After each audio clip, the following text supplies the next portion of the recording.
welcome to the Sinclair Paranormal Investigation Agency.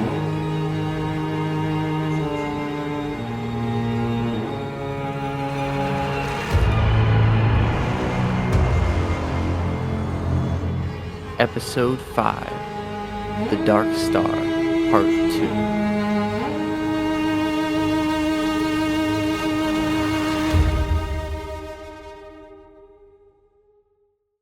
Hey, just like we thought, that's Arden, everybody. I want to check and see if he's alive.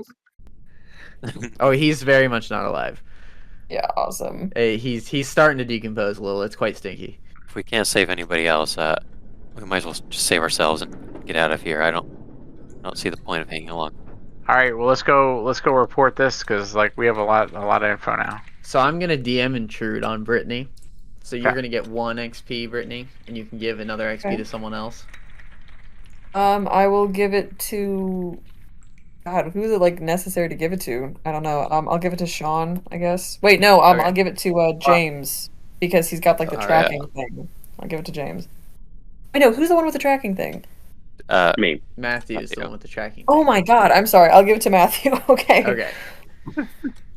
Yeah, so you, as the phone call kind of like peters out on his phone, you see that, there's not a lot of battery left on the phone, and it has several text messages from an unknown number that say, it's from an unknown number, and it seems to be sent around late at night, about a few weeks ago, and they all say things like, you have to get up. You have to get back in there. You have to get the dark orb. Bring it, collect it, bring it to me. And they just go on like that for hundreds of messages.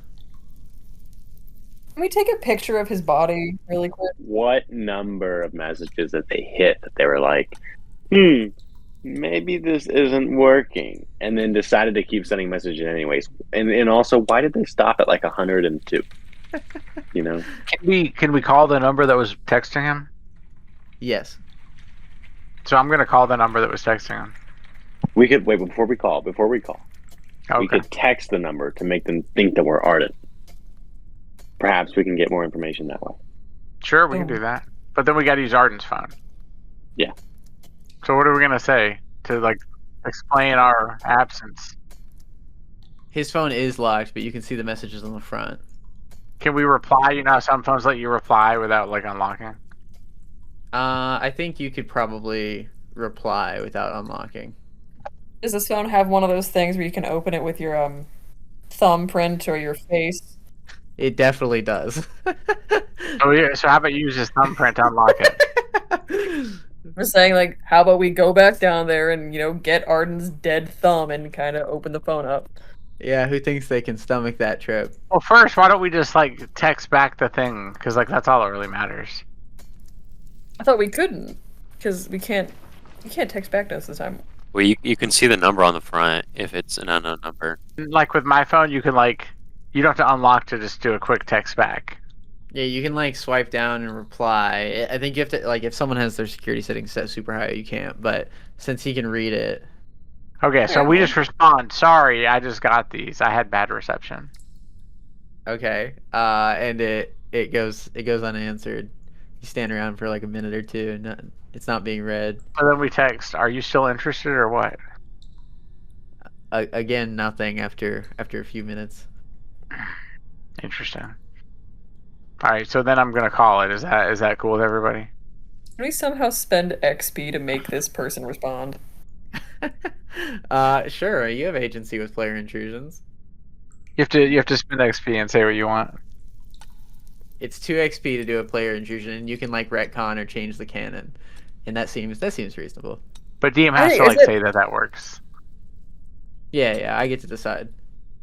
Somewhat reasonable, like I want to spend 2 XP to make this person respond in a timely manner and continue Yeah. responding. Yeah, no, I think it's totally reasonable. I'm saying you can do it. Cool. Yeah, so I will. I'll take that 2 XP off you, and then. Cool. Yeah. So you actually hear the phone go ding, and you look down, and there's a message that says, "It's been weeks. How are you still alive?"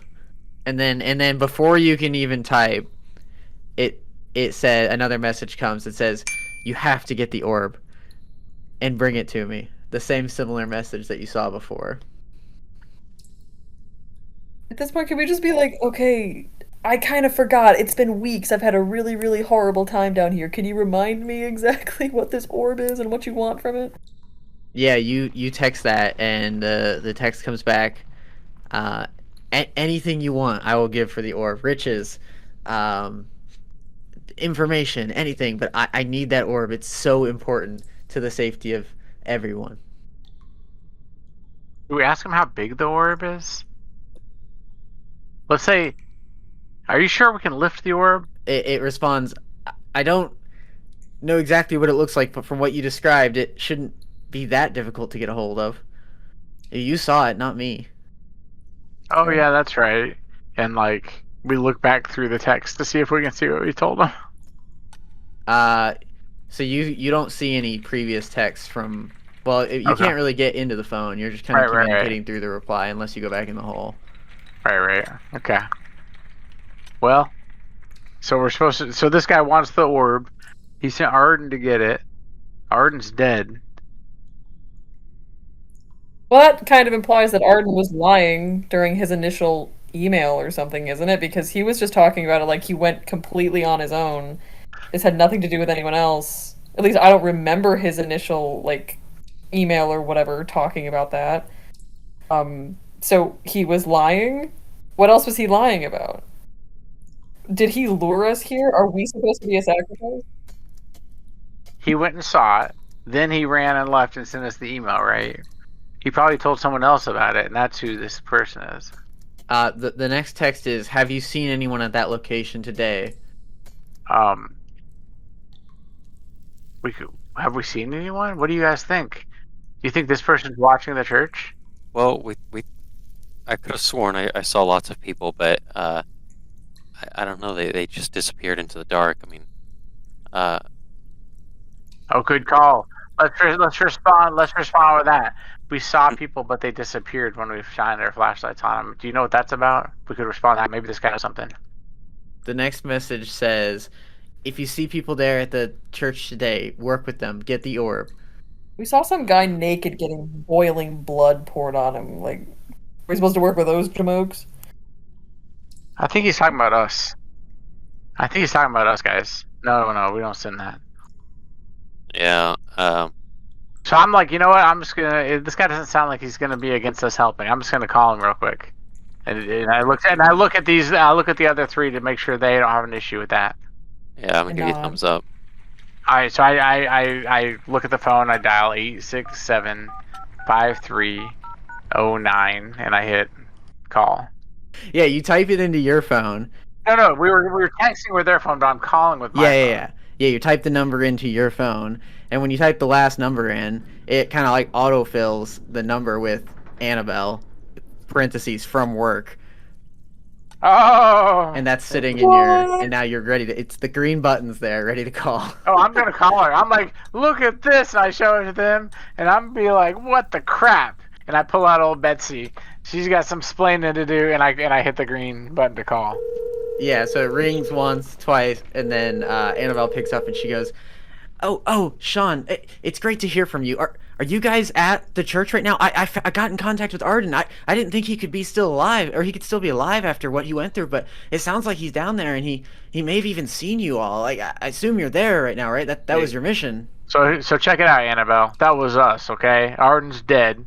You send us He's down dead? here. We've seen, I don't even know what. We saw these crazy looking shadow people who disappeared, and then we saw like some naked dude getting poured with boiling blood. Oh my. And now we found Arden's dead body. It's not crickets, to say the least.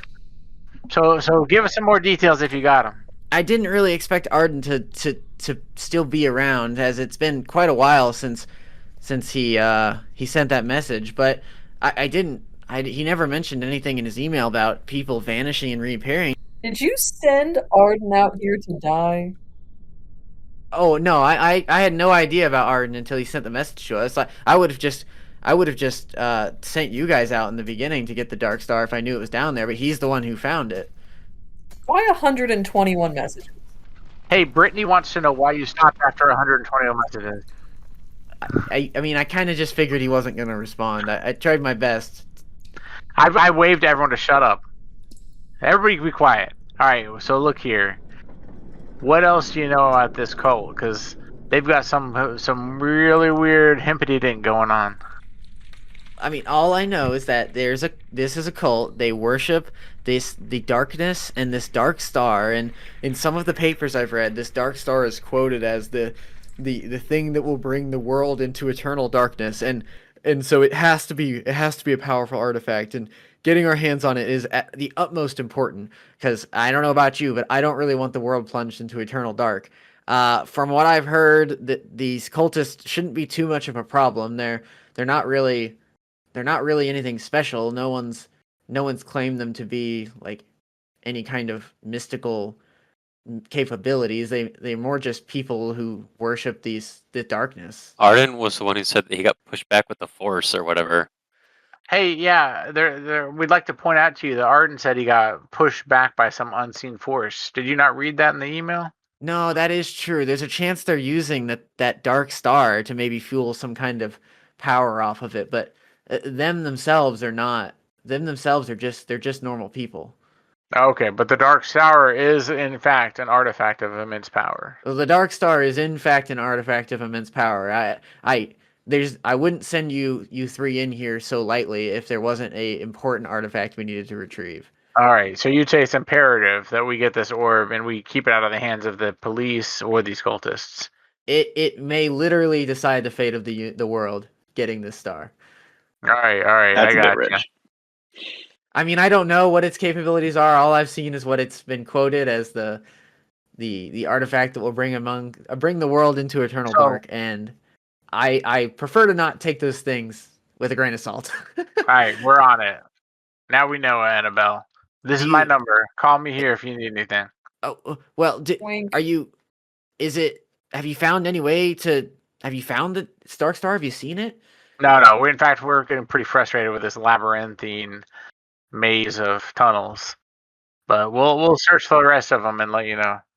Yeah, just be careful, and you know, as much as I do want that Dark Star, I would rather have my employees than the Dark Star. So if things get real bad, you know, you can leave it, and I'll be upset, but I won't be that upset. There'll be other opportunities. Hopefully, maybe we can track the cult outward afterwards, and if they try to move, all I'm trying to say is get the Dark Star and try not to get killed, but don't give up too early. All right. So I'm like, all right, guys, we got to keep looking for this thing. Let's go back to the next corridor and see, because it looks like we don't want to fall down the same pit that Arden fell down. So there's more corridors, right? If we go, Yeah, follow there's the more right-hand corridors. rule. Are you still sticking to your right hand rule? Yeah, right hand rule. Yeah. So you continue your right hand rule, and you keep spiraling through some, not really spiraling, they're very rigid, cornery edges. But you make your way a long way down, to the left a little, down further, to the left again, and then you kind of do a U shape around a wall, and you keep making your way along the long passageway, and then you go up to the left a little, and you see a dead end. And at the end of this dead end, there are a dozen people who are walking in procession through the hallway with their eyes removed. And they all walk towards the party. And when your light flashes over them, they vanish. And James is going to take one stress. Okay. James, get it together, man. I'm starting to freak out, man. All right. So they vanish. We have no idea where they went. But yeah, they just vanish into thin air again. All right. So we turn off all the lights. Okay. Does everyone else turn off their lights too? Why not? We've gone this far. We're kind of hitting a dead end. But we're not. I'm like, guys, we're gonna turn off the lights, and we're not gonna move from this spot. Okay, so everybody grab each other's hands so we don't get lost. We're gonna turn off the lights and just see if there's any faint light source maybe down here that we're just not seeing. Are you sure about this? I feel like the light. Positive. Okay, I trust you, Sean. All right. Matthew, So you turn off your light. Yeah, sure. So we're all huddled up, like make sure we grab each other's arms or whatever, and we turn off the lights just to see if we can see anything. Yeah, so you turn off all your lights and everything goes quiet. You don't hear anything around you, and you begin to hear this slight whispering, and you can't really make out what it's saying, but you hear it, and it kind of sounds like it's off in the distance, a little bit to your right, and you remember that there was a open corridor that direction that you hadn't gone down yet. Right. So I'm like, hey guys, and I'm whispering to them, like, hey, let's go down that last right corridor down there that we didn't go down, and like, but we leave the lights off, and we just kind of go really quiet, really slowly, and feeling for with our feet for any place in the floor that might give out, as happened to Arden. So as you make your way down that corridor, your footsteps echo through the cavern as you're deadly quiet, and you make it through that way, and you hear the whisper kind of move and head to your right. You continue to follow the whisper, and it shifts back to the left, and you continue to follow it, and miraculously, you're not running into any walls as you follow this whisper, and you continue to make your way down corridor and corridor following the whisper until you enter a hallway that is dimly lit by torches. And at the end of the hallway is a large ornate door. So as you walk up toward the door, you notice that it has ornate carvings of what appears to be a solar eclipse, and the door has a symbol of the closed eye on it, the same one that you saw carved in the walls of the pews in church. So I close my eyes to see if I can see anything. Yeah, so you close your eyes and you continue to hear that whisper. It's actually quite loud now that you're at the door, but you don't see anything special. There's no magic, like you close your eyes and it shows everything. No, Awesome. no. And when you reopen your eyes, the room is dimly illuminated by these torches, lightly burning on the side of the wall. Right. So, what do you guys think? Should we go through the door? Well, if we're gonna go for that dark star, I imagine it's our best bet. I cannot think of a single strategy to make this safer.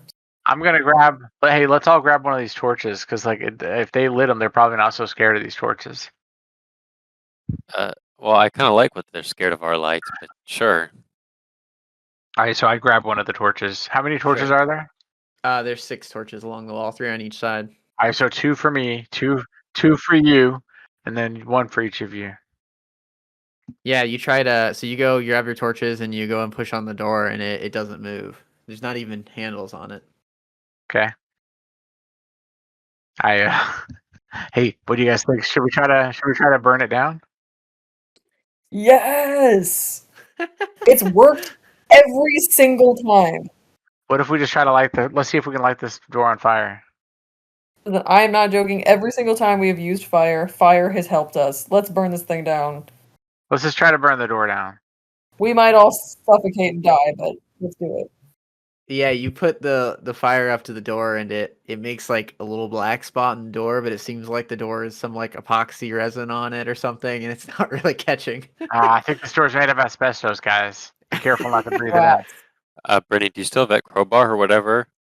I do still have that crowbar or whatever. Oh, I've got a crowbar too. 2 crowbars. Let's beat this fucking door down. No, we're gonna try to pry it open. Whatever. Get it? Tomato, let's just do it. So why don't you, Brittany, make me a level 5 might roll to try to pry this door open, and you'll get it down to a level 4 because Sean's helping you. Coolio. 1 second, I gotta open my dice thing. I got a 16. All right, yeah. So you start to pry on this door, and you're both pushing on your crowbars, trying to get it open as hard as you can, and you actually break a chunk of the wood off of it, but the door still holds strong shut. Should we just start with the can we just use the crowbar to smash at the hinges? There's no hinges. The door has no handles on it. No, I mean the hinges on the sides of the doors. You can't see any hinges on the sides of the doors. Well, there has to be hinges. It's a door. I look around to see if there. Yeah, but that's not how it works. Well, the hinges might be on the inside. If there's anything else to any other direction to go, like a window, a slit. No slits, no windows. The room is completely sealed from all light entering besides the 6 torches. Okay, so I get my really bright flashlight. I get my super bright flashlight and I shine it at the door to see if the door will disappear. Nothing happens to the door. Do I see the door still? The door is still there. Well, you kind of just see bright white now because you Right, turn on right. the super high lumen flashlight in the tunnel. Wait, did it work? Did it light up the entire room? It's super bright. Okay, It's super so while bright. it's on, while it's on, I look around to really observe the room. The room is completely empty. It's all just cobblestone except for the like 6 spots where the torches were sitting that now you're holding a few of. Well, I'm like, well, guys, when all else fails, I guess you knock. So I take the crowbar and I go to knock, and I'm doing it at a speed where they could interrupt me if they didn't want me to. You pound on the door and nothing happens. Okay, I pound harder on the door. Nothing happens still. Okay, I let everyone else have a chance to try something. I guess I'm gonna use my jigsaw solver and see if there's Okay. look for any clues or any puzzles or any secret opening contraptions, anything like that. Yeah, so you use that and you kind of get this thought that pops into your head. You go, well, we were lost in the maze until we turned our lights off, and then we were able to find our way through. Then all of a sudden there's light again. Maybe it has something to do with the torches. Should we put out the torches and go for it? Wait, put the torches back, maybe? Well, maybe we gotta put them out. I just take them and I smother them. Yeah, I just push them like putting a cigarette out or something. I just smother it. Yeah, so you smother the torches one by one, and as the last torch smothers out and you all are plunged into total darkness, you hear as the doors swing open, and as soon as the doors open, you hear this chanting from the darkness, and the voices don't sound like words. They're like almost like another language, and they're just chanting the same sounds over and over and over again. It sounds like there's maybe 10, 15 different voices of different depths and volumes. So we need light now, right? You guys want to turn on a flashlight and see what we're looking at? Sure, maybe we can get the people to disappear. Or should we see if they want their eyeballs back? How many of those eyeballs you got? Don't we have a bag of eyeballs? Let's throw the eyeballs at. Let's throw a couple of the eyeballs at them and just see what happens. Do we see them? Or have an idea of where they are? You're in pitch black darkness right now. I don't know. Maybe will they get offended if we turn the lights on? Will they become aggressive? Well, how about you try your night vision glasses? Yeah, Matthew. What's that? Oh yeah, I can turn on night vision. I'll look around. So Matthew turns on his night vision and he sees this altar in the center of a large circular room, and in the there's not much color in your night vision, but you do see this round spherical thing on top of this altar, and you see about 12 or 15 people standing around this altar with their arms in the air, and they're like throwing their arms up and up and up in the air over and over, and you continue to hear this chanting of this unknown word over and over, and over again. Why don't you make me a level 3 intellect check? I got a 9. You got a 9. That's perfect. So it kind of sounds like they're going Ni Alasund, Ni Alasund over and over and over again. Hey, it sounds like they're saying the Allison guys, don't you think? Does that mean anything to anybody? How about, can I try to remember if that means anything? You think about the word Nialasund, and you specifically, James, make me like a mapping task. A mapping. It's gonna be level 3. Like, do you have anything that has to do with geography? Oh, yes. Well, it's specifically my thing says I'm very good at recalling all details of geography that I read in a book. Is that? Yeah, you've read plenty of occult books. So you can make me a level. What did I say before? I think 3. Level 3. So make me a level 2 intellect. So is that a DC 6? So DC 6. Yep. Can I use 2 analyte points to edge it? Yep. Well, you're not edging it. Or You're gonna apply effort to The opposite of it. yeah, I'm gonna use yeah. my So that's a I'm DC gonna use my 3. edge. I'm gonna edge to the roll. I got 11. Okay, yeah. So you recall that Ni Alasund is it's a town, and it's on the island of Spitsbergen. Like, is that like a German place? Svalbard. It's an archipelago. It's in the Arctic Ocean. Yeah, it's in Svalbard. Oh, Svalbard. He's right. It's in the Arctic Ocean. Is that the place I researched? It is not the place you researched. So Matthew would know that the people don't seem to be paying any mind. Do you see an orb or anything with that night vision? I see an altar. It's not very clear exactly. I see the chanting. I do see an orb atop the altar. Is it like, what's it resting on? How's it being held? It's kind of it almost looks like it's levitating. Let's direct me. Let's run up there and grab that orb and get out of here. Need a distraction, Sean.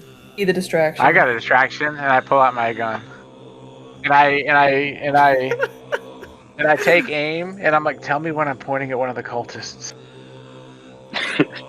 I will just put the night vision goggles on your head. Okay. So I've got the night vision goggles on now, and I'm looking down, and I see the people, and my tritium sights are glowing nicely in my night vision. Is there? Okay. And Yeah. So what do I see? Anything special? Now you see the same scene that Matthew saw. About 12 people around this altar. So I walk up slowly to the altar, and I'm watching the cultists to see if they react. Yeah, no, they're not reacting right now. Okay. Are you right up on the altar, or are you still like you just walking your way out? Like, what's your? I'm walking more. I'm like I'm like if they're like 2 feet from it, I'm like 5 feet from it. All right, yeah, they're still just chanting. Alright, so I walk up to it, and I'm like, okay, guys, and I walk back to the guys. I got a plan. I'm gonna grab when I say now, and I hand my really bright flashlight to one of these guys. Like, you flip this on as soon as I say now. That means I grabbed the orb, and then we all beeline it out of here with the orb. All right? Sound good? Are you gonna be able to see if we're pointing that light at you? Well, when I say now, I'm gonna take the night vision off, and you're not gonna point the light at me, right? Point it at the exit. Everybody turn their lights on. Okay? Sound good? Okay. All right. I put my hand out. Good plan, and it's obvious I want them to put their hands in the circle. Yeah, we all just keep like missing each other's hands though because it's too dark. But I've got the night vision, so I take everybody's hand, I put them on. I'm like, okay, guys, 1, 2, 3, break, and like I go over to the altar. I'm like right next to it, so I get like so I keep creeping. Okay, are they reacting to me yet? I'm like a foot from the altar now. So like, as you begin to get close to the altar, one of the ones closest to you begins to like notice you and starts to lower his hands and turn his head. So as he notices me, I just like jump and leap up and grab the orb. Okay. And then I say, now! And whoever is holding the flashlight turns it on straight onto the cultists. That's you, yeah, you got the flashlight. Whoop. Then I take off the night vision at the same time. You flick this flashlight on, and now the room is illuminated in light, and you see that every inch of the room is covered in scrawling writing in a different language you don't recognize. And the center of the room is this altar of black crystals and dark wood, and atop it was the dark orb, but now is Sean gripping the orb like a football. Like a rugby ball. Yeah, like a rugby ball. And there's no depth to this orb. It almost looks like it's just a 2D circle. It's completely dark. You can't tell if it's a sphere or it looks two-dimensional in this 3D world. It like draws your eyes in. It's not cutting into me though? No, to you it just feels like a cold metal orb. Okay. And as soon as those lights come on, the doors slam shut. I need you all to make a level 5 might check. So I'm gonna use my burning desire. Okay. Which so I lose a level of stress, Yeah, so you can you're gonna also use your effort. Yeah. So that makes it a so Philip, you do pass when using your Nice. Oh wait, you got an 11? I rolled an 11. Oh no, you don't pass, sorry. Oh, no. You so yours is only a DC 9, right, Okay. James? What about you, Matthew and Brittany? I rolled a 4. Okay. Brittany. I rolled an 8. Is there any way that I could spend? You can spend 1 XP to re-roll the dice if you'd like. I mean, no, if I can like spend. Oh my Oh yeah, you can spend 3 might points to ease it, but it's not going to get you there. Mm. Generally, you ease your rolls before you roll. Let it slide on this one, but Yeah, it won't get you there. yeah. Then I'm just gonna. I got an 8. Sucks to suck. All right. Yeah. So so all 4 of you are knocked backwards onto your butt, and your lights all stop working, and the room goes back into pitch darkness. And you know, out of all of this, you do at least hear the doors open again now that the room is plunged into darkness. But you also hear the footsteps of several cultists, many of which sound like they're running away, but a few of them sound like they're walking closer to you. Okay, so I have the orb. You do. You have the orb in your hands. I put the night vision goggles back on, and I grab everybody and I run them through the door. Yeah. So I'm gonna need you guys to roll initiative at this point. I got an 18. Okay. Oh, shoot, I got a 20. Yay! Nice. That's the second nat 20 you've gotten on initiative in this campaign, I think. I know. I'm just. I got a 3. Okay. William's consistently bad. Don't you have a -3 also? Well, I rolled a 6. Oh, you okay? Got it. I rolled a 12, but I had proficiency in initiative, so it's 15. Beautiful. Yeah. So we've got Brittany up first. So Brittany, you are everything's pitch black. You can't see anything, but you're on your butt on a stone ground. Okay, so there's 12 people currently coming towards us. Well, you don't know how many people are coming toward you. You heard some people run away, and some people. Oh, well, yeah, that's walk true. toward Okay, you. there are 12 people. We have there are multiple people most likely coming forward. I do have a special ability that's 1 against many. You attempt to attack against a highest level enemy, and if successful, in lieu of inflicting damage, you affect all the foes within immediate distance in one of 2 ways. Either they must move within an immediate area as you direct, or they are prevented from moving into a space in immediate range that you choose. God, okay, never mind. I have no idea what the. No, that sounds amazing. If you attack one of these guys, you can direct all of the rest of them to either stand still for a round or move to a certain location for a round. But you have to be able to see them first, and currently everything's pitch black. Well, they do make noise. I can hear them. Yeah. You can definitely attempt to attack them, but it's likely your rolls will be hindered slightly. Okay, well, I have my headlamp on still. Can I turn that on? Yep. Yeah, you turn the headlamp on, and those doors slam shut again, and the room is illuminated, and the people there kind of cover their eyes, and you see that there's only 5 people in the room still. All the rest ran off into doors that are on the other sides of the room. Okay, so since I can see them now, and they're also actively covering their eyes, I've got them unawares. I attempt to attack one of them using my 1 against many ability. Yeah, so go ahead and make a attack roll against. We'll make it. There's one kind of near you that you can kind of run over to. And what are you attacking him? What are you doing? You hitting him with a lacrosse stick? Classic. Yeah. Oh, you know it. I have my lacrosse stick. God, I really want to put the orb in the lacrosse stick, but I'm not going to.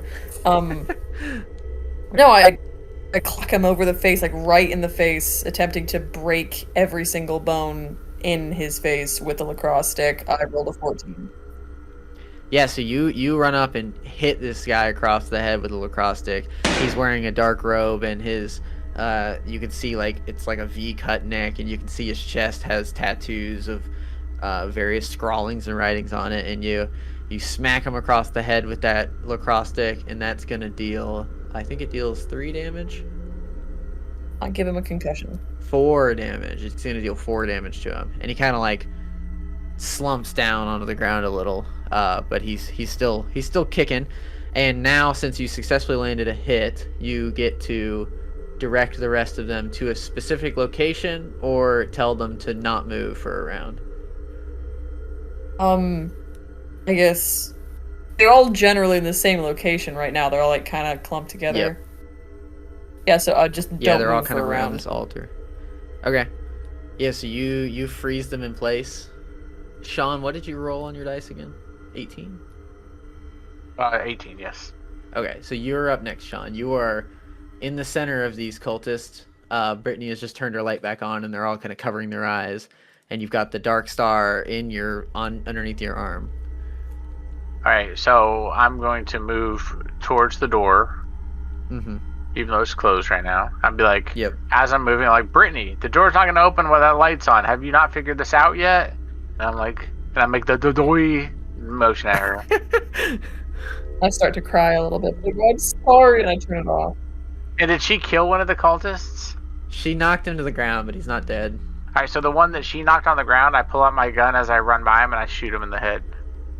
Okay, yeah. Can I need to roll for that shot? You do.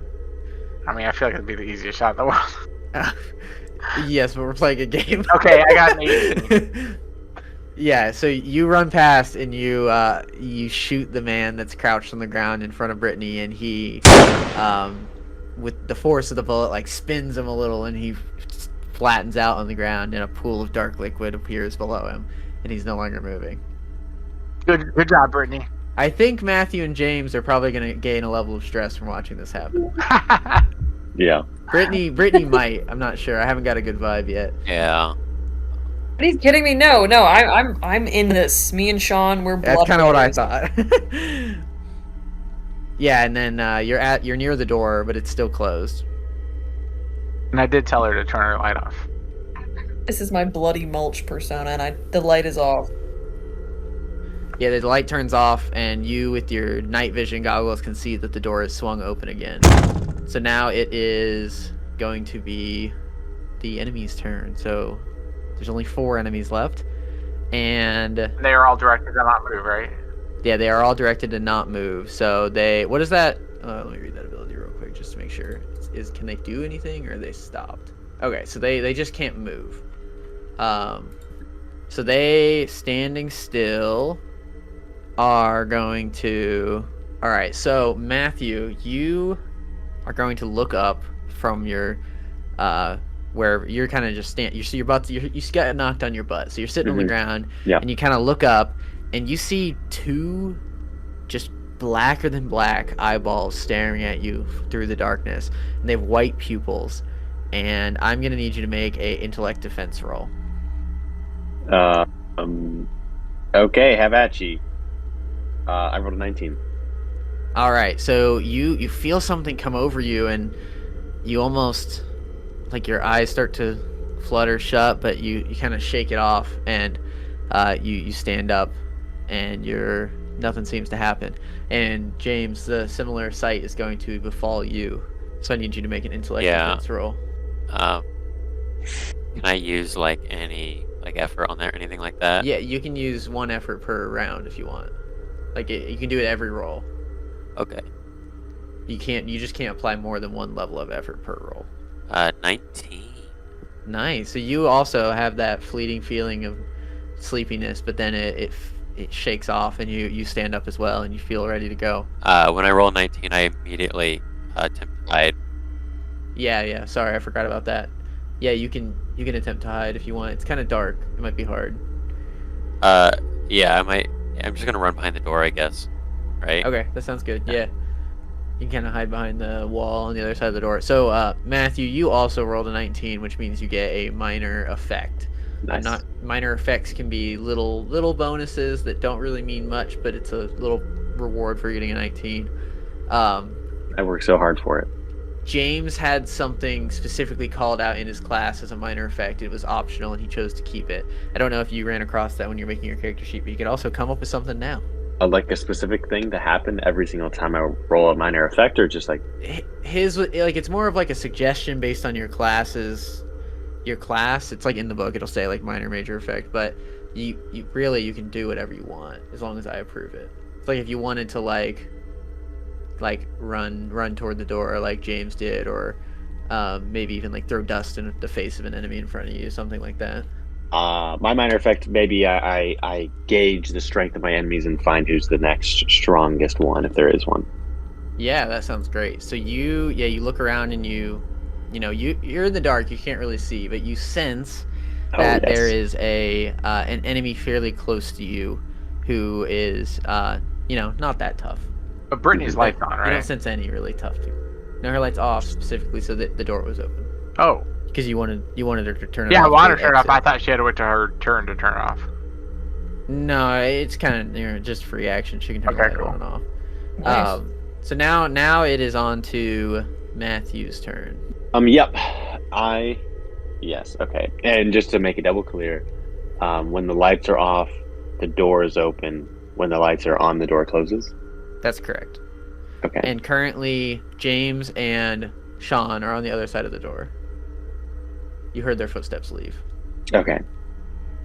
You know them so well that you can tell which Mhm. one they are by their footsteps.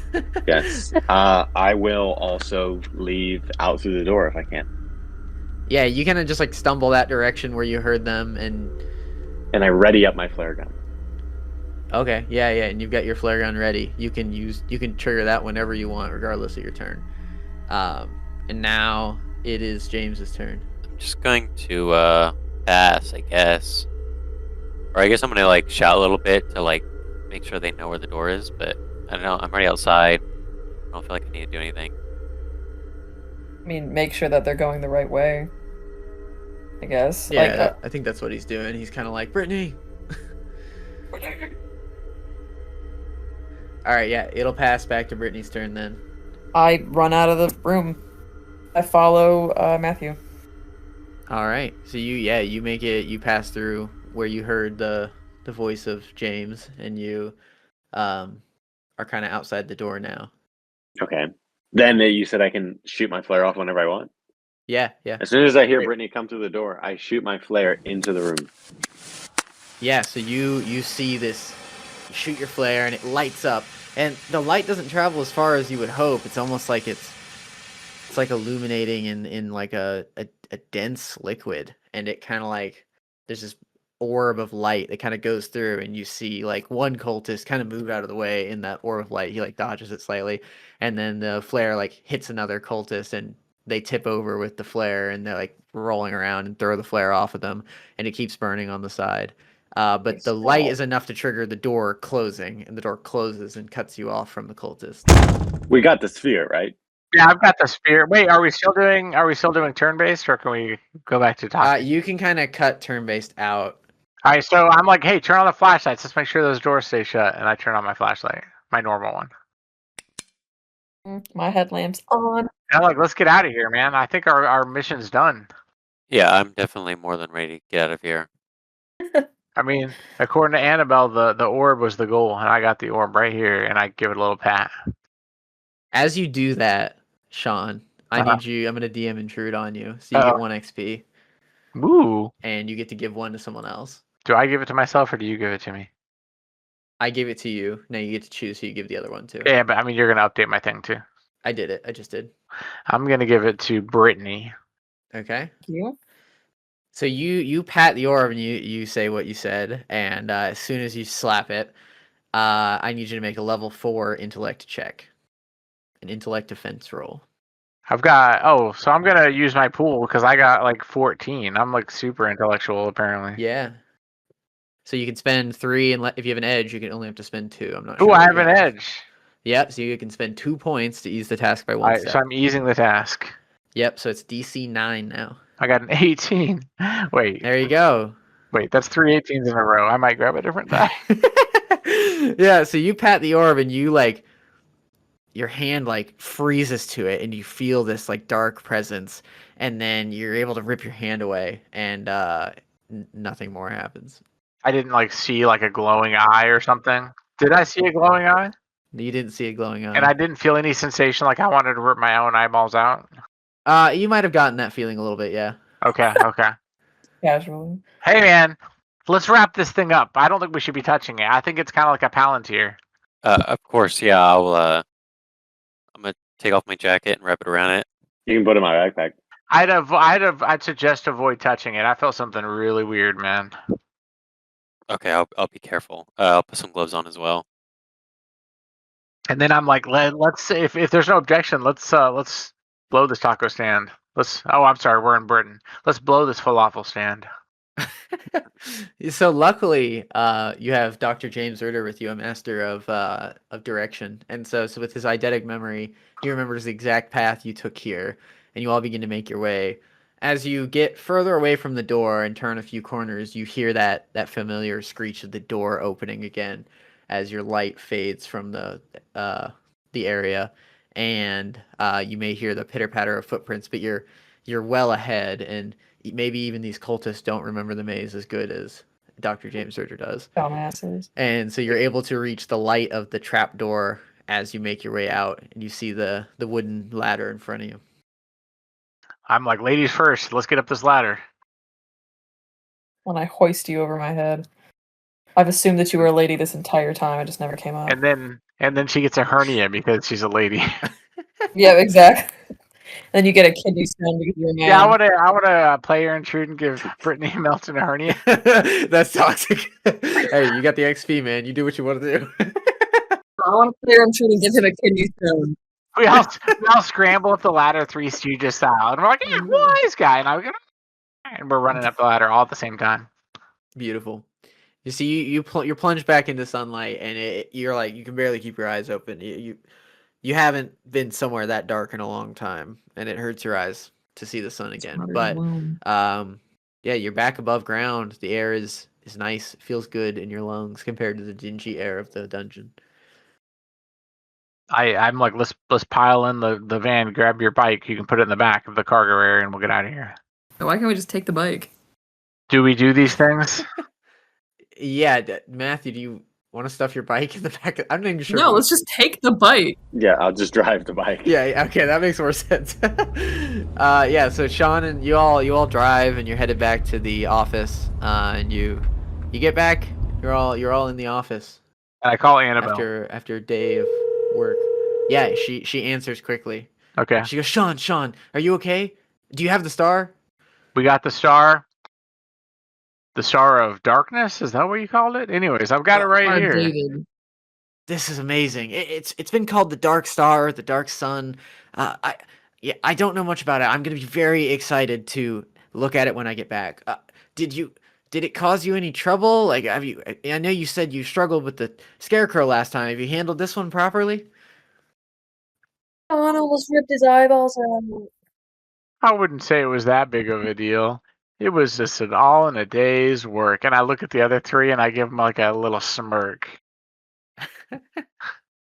How are you? How do the other three of you react to this little smirk after a day's work in quotation? An intense frown. I give him a big high five. And then our theme song plays. We all start laughing. And then there's like a freeze frame. And then We all you hear just, like- Annabelle on the phone while you're frozen in midair. Wait, tell me more. Oh, sorry, I forgot you were there. We were doing our outro. And I relay the whole thing, and I tell her about the cultist with the missing eyes. I also tell her, don't we still have like 12 eyeballs with us? It's like, Oh, you brought the eyeballs back? Yeah. I mean, I guess I'll give those a look too. Listen, in terms of the Dark Star, I need you to I would like you to put it in my office. All right. I left it unlocked. I suspected you may succeed.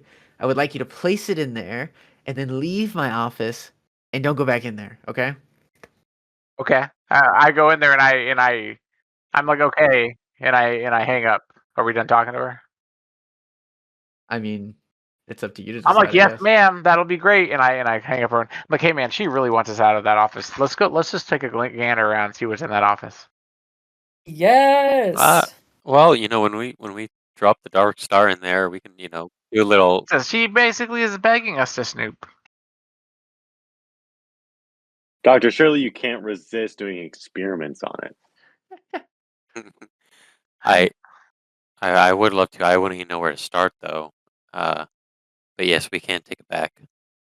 All right. So when I go back in there, at least I look around to see if there's anything crazy.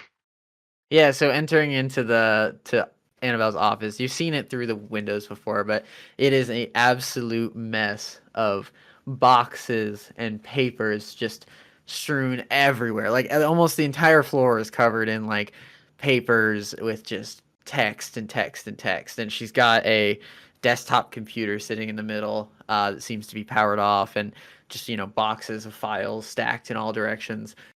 So I'm like, all right, I don't see anything too crazy, but let's get out of here. So I just put it in and leave, and I turn the lights on though. Make sure all the lights are on. Yeah, the lights seem to work a little less now. All right, but I make sure they're on still, just in case those cultists come around. All right, well, that was a good day's work, don't you guys think? You want to go get a beer or a lager?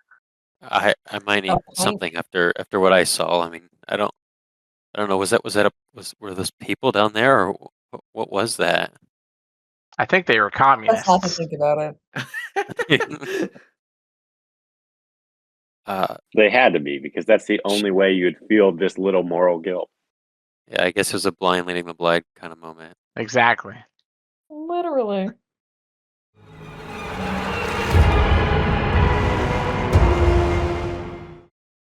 Tell me about James's apartment.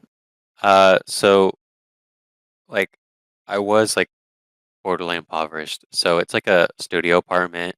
It's like overly crowded with like a wall with like all kinds of binders and like research papers from when I was back in the university.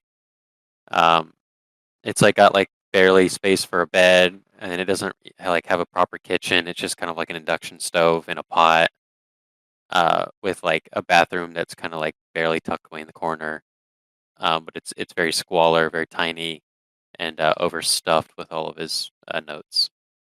Wonderful. So over the week since the incident at the church, you are doing your daily routine and you check the mail and you find that there's an odd letter in the mail. It has no postage on it. It's just a white envelope with a green image of an open eyeball on it. Uh, does it ring any bells to the Watchers or anything like that?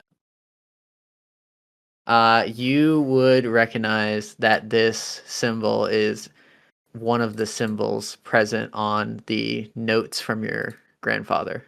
Okay, is it so it's a letter with that symbol in the front? That's Can I open correct. it up? It's like yeah, you open it up, and inside is just this note. So this is a piece of paper with a bunch of newspaper clipping letters cut out on it, and it reads, "Seeks bent souls. Each road is eerie and dark. Kings die seen."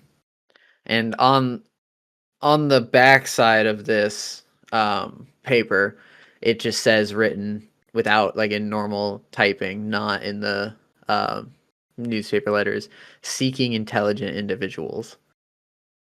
Okay, this kind of seems like a cicada type deal.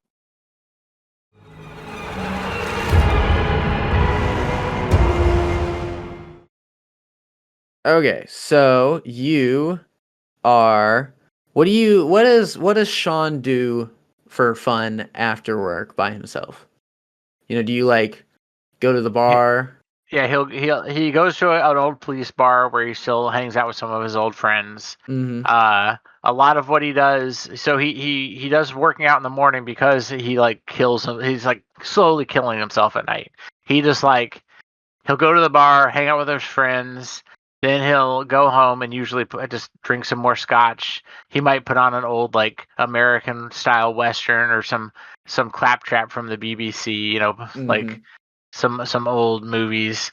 But he basically is just like trying to find purpose in this life because Sure. like he's got demons that he's facing. Yeah, yeah. And like he's gone on a couple dates, but he's never really that interested because it's just like his own problems is getting in the way every time. Is Sean does Sean have any family members? Sean's parents have died, but he does have not a strange sister, but he has a sister who like they don't really talk that much just because Sean never initiates, and when she does call, he doesn't really like engage in the conversation very well. Got it. All right, so you are at this old police bar, and you were just, having your normal drink, chatting with some old cops, and a man comes up and approaches you from behind, and he kind of like taps you on the shoulder, and you turn, and he's wearing nice jeans and a collared shirt, and he has dark, well-kept hair and a clean-shaven face, and his muscular physique seems to press against his buttoned shirt, and he's wearing like a nice fancy watch. He goes, "Oh, howdy. My name is Norman Widman, and I've got something to ask you." And he puts his arm on your shoulder and leads you over to the side of the bar. Do you follow? I kind of push him away, but I'm like, sorry, mate, this isn't that kind of bar. If you want to buy me a beer, buy me one right here. He goes, "Oh, I'm here for business." Ah, business, eh? Well, buy me a drink and I'll come hear what you have to say. He kind of like gestures to the bartender, and the bartender pours you a little And cup of I stop the scotch. bartender. Nah, the good stuff, Mikey. He's paying. And he gives you a wink, and he like opens the cabinet and pulls a real nice bottle out, and throws the other scotch on the floor and pours another bottle or another cup of scotch and slides it over to you. All right, what'd you say your name was again? It's Norman, and he kind of like sighs as he takes you aside. And I hold it up and I just down the whole thing in a shot. I'm like, best $65 glass I've ever had. And yeah, he takes you over to the side of the bar where there's less people, and he goes, "Listen, I can see it in your eyes. I know you've seen weird stuff. You have, haven't you? Like me?" Depends on what you mean by weird. Keep talking. He pulls up his sleeve, and he shows you that he has these huge scratch mark scars down his arm. And he goes, and the scars are deep purple with like a bubbly edge, and they resemble almost the damage done by a grease fire. And he says, I got these while fighting for the American army in Iraq. Me and a group went into a cave for cover, and let's just say the fiery beast hiding in that cave, he, we, or let's just say the fiery beast hiding in there got what it had coming, but not before it took 3 of my men and this good tear off my arm. Put me out for the rest of the fight. Now I do odd jobs here and there, always relating to weird stuff like this. Interesting. What have you seen? I can tell. I always know it when I see it. There's 2 types of people living in this world. One that knows what's really going on, and one that's just walking around pretending like nothing bad ever happens. Well, first of all, Yank, you've already got my attention. I'd like to thank you for bailing my chicken weak little country out during WW2. You guys are the greatest. Yeah, I've seen my fair share of stuff. Nothing like what you're describing. Why, that sounds almost like you're saying you saw a dragon. No, this thing was fur-legged fur monster. I took it to be quite the bear, but when it started spewing flames, I knew it was something I've never seen on National Geographic, if you know what I mean. Interesting. So are you looking for a job? We have an agency. No, I've got my job. I do odd jobs here and there. I'm actually here to propose a little side work from you, actually. Whenever I see people who you guys are you guys have, you're not super common, the ones who really know what's going on. And I like to get a hold of you and use you a little bit when I can. And trust me, I pay well.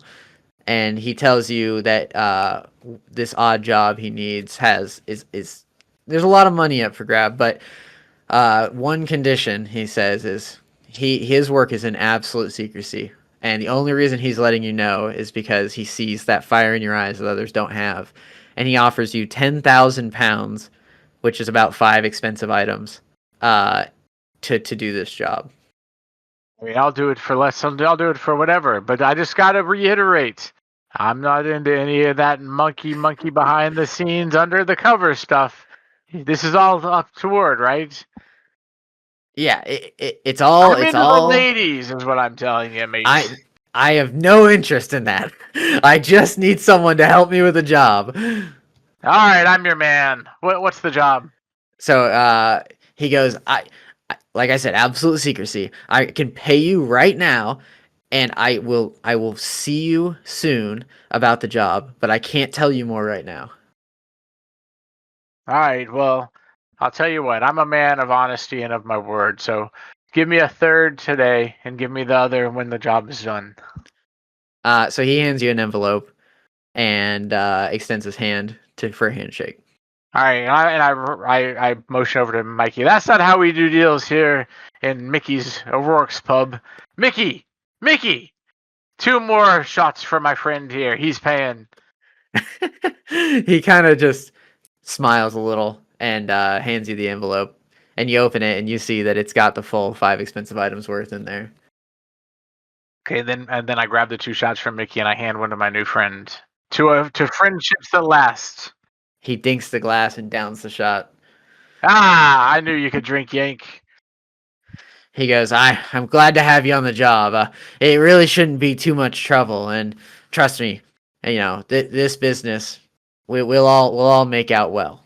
Hey, next time you come from the States, you think you could bring me one of those assault rifles I hear so much about? He goes, if you complete this job for me well, I think I can make that happen. Let's do it. And some grenades, some hand grenades would be nice too. I could probably get one. Nice. And he goes, all right, we'll be in touch. I'll be seeing you soon. Here's my card. You can call me here. He takes it and he stuffs it into his pocket, and then he makes his way out of the bar. Perfect. Do you go back to drinking? I just look around and see that it's kind of winding down, so I head home. What do you do with this large amount of money? You got like a mattress? So I've got actually a wall safe. I put it in my wall safe. Okay. Yeah. Sounds good. So you can add 5 expensive items to your character sheet.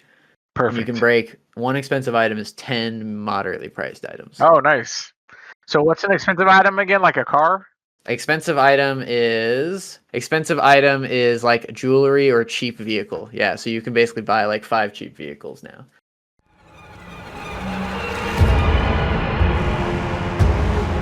Many of the themes, backgrounds, lore, and characters in this podcast are based on the Magnus Archives podcast, produced by Rusty Quill. The TTRPG is produced by Monte Cook in partnership with Rusty Quill. This podcast operates under a Creative Commons Attribution, Non-Commercial, Share-alike 4.0 International License.